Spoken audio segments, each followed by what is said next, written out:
Assalamualaikum warahmatullahi wabarakatuh. Saya Cikgu Zairi. Hari ini saya akan menerangkan bagaimana kita dapat membina semua kelas dan subjek dalam satu Google Classroom, khasnya terutama kepada admin sekolah.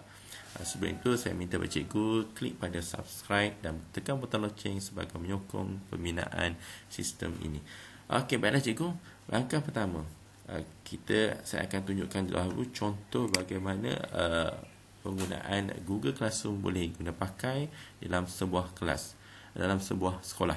Okey, contoh di sekolah SK Tengku Puan Mariam ni, di mana saya telah membina di mana semua kelas di dalam satu Google Classroom sahaja.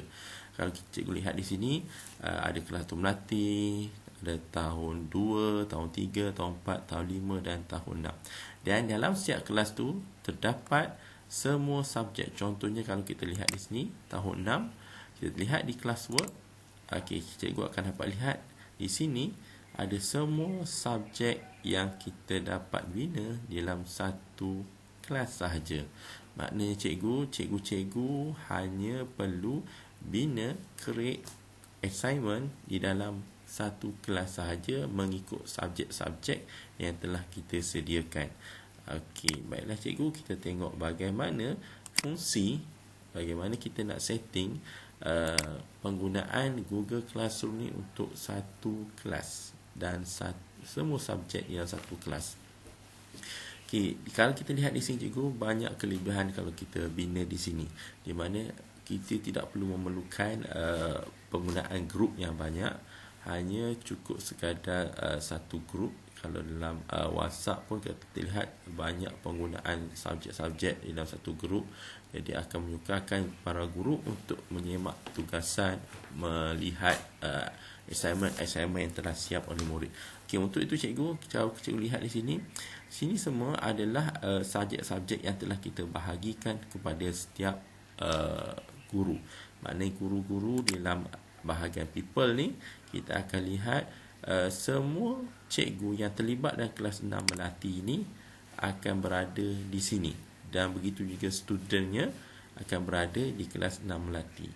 Dan di sini cikgu, semua cikgu-cikgu ni akan dapat melihat tugasan-tugasan yang diberikan oleh mereka, begitu juga rakan-rakan mereka.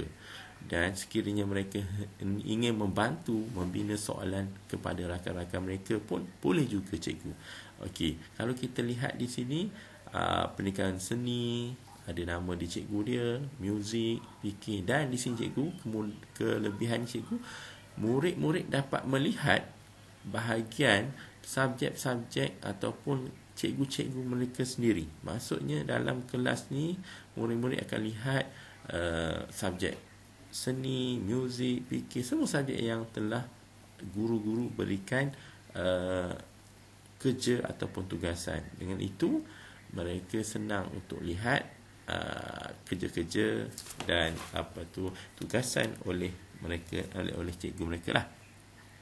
Okey cikgu, kaedah ni kita tidak perlu banyak ataupun sukar untuk kita bina. Hanya admin sahaja boleh lebih sesuai untuk membina tapak-tapak seperti begini.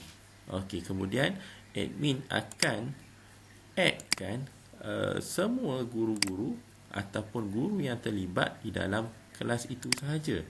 Jadi untuk itu, contohnya di kelas di people ni, admin akan add beberapa orang yang tidak melebihi daripada 20 orang. Kerana teacher ni maksimum dia 20 orang. Jadi mustahil untuk satu kelas ni lebih daripada 20 orang cikgu yang mengajar. Jadi admin hanya perlu add saja ataupun invite email-email yang hanya perlu admin isi sahaja. Contohnya kalau sebaiknya admin akan add 3 orang pentadbir lah, sama ada guru besar ataupun JPK ataupun JPK Koko atau JPK yang sebaiknya add sahaja pentadbir dalam setiap kelas, supaya pentadbir dapat memantau, dapat membantu cikgu-cikgu untuk mengisi ataupun memaklumkan perkara-perkara penting dalam kelas ni, ataupun cikgu boleh pentadbir boleh memantau lah. Okey, untuk tu cikgu, kaedah ni kita boleh isi pada, admin akan isi pada setiap kelas yang diletakkan di Google Classroom lah. Okey, untuk itu cikgu, di sini setiap kelas telah pun berada di dalam classroom.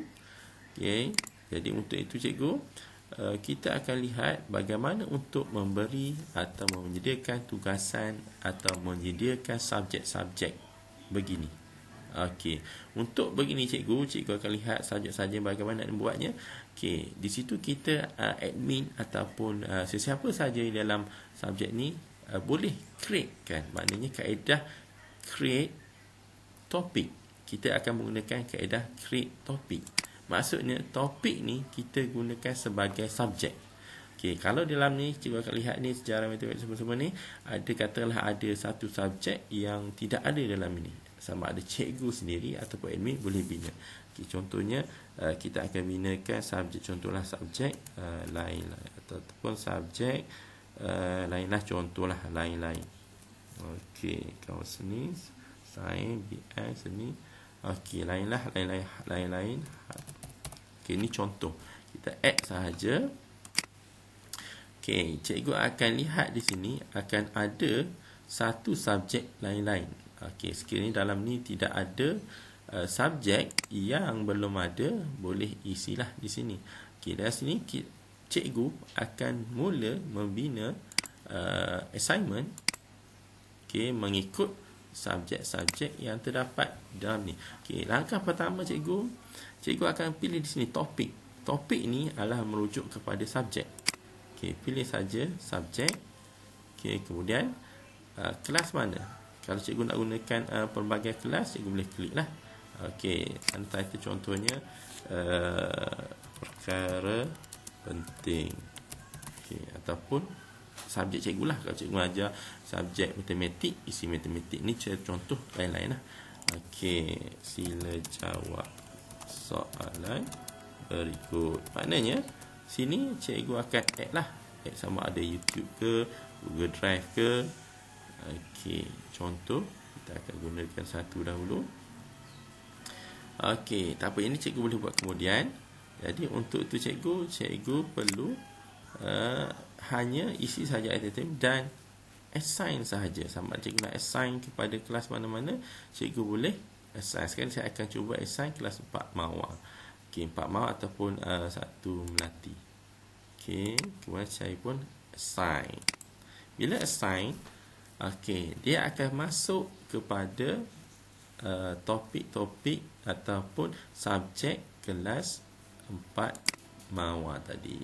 Okay, cikgu akan lihat sini, dalam ni sudah ada satu subjek dalam ni, perkara penting yang kita buat. Kemudian di kelas 1 mawar lagi kan ada wujud juga subjek yang saya tuliskan tadi, iaitu classwork dalam 1 mawar tadi. Okey, kalau cikgu lihat di sini 1 mawar ke tadi? Okey, 1 mawar, 1 minggu. Lihat dulu. Okey, tak ada. 1 melati. Okey, 1 melati rupanya. Okey, dekat sini ada satu subjek perkara lain-lain. Okey, dekat sini cikgu bolehlah membina yang mana kelas yang belum ada untuk isi subjek-subjek cikgu-cikgu. Dan untuk langkah pertama, kita boleh juga membina dahulu kelas by kelas. Contohnya kita akan create satu kelas untuk memudahkan kita membina satu tapak mengandungi semua subjek. Ataupun kita boleh gunakan salah satu, contohnya dalam ni yang dah ada, kita hanya apabila kita dah siap semua subjek-subjek yang ni, kita perlu hanya copy saja untuk sebagai satu sampel kelas barulah. Kita klik di sini, kita buat satu copy. Okey, kita buat satu nama baru, 6 lain-lain. Okey, 6 test lah. Test satu. Okey, kemudian just copy saja. Okey. Bila kita copy, dia akan jadikan satu salinan yang sama dengan kelas 6 Melo tadi. Okey, kita akan lihat di sini. Okey, dia akan create kelas. Okey, tunggu sehingga dia siap. Okey, tunggu sehingga siap. Dia akan janakan subjek 6 test ni. Di dalamnya ada classwork yang semua yang telah pun ada tadi. Okey, jadi sebaiknya cikgu yang ni semua ni kita buanglah dulu. Okey, maknanya dekat sini cikgu hanya perlu bina untuk peringkat awal, dia tidak ada nama cikgu lah. Maknanya item-item untuk sajaran ni pun tak ada lah. Kalau kita nak yang kosong dahulu.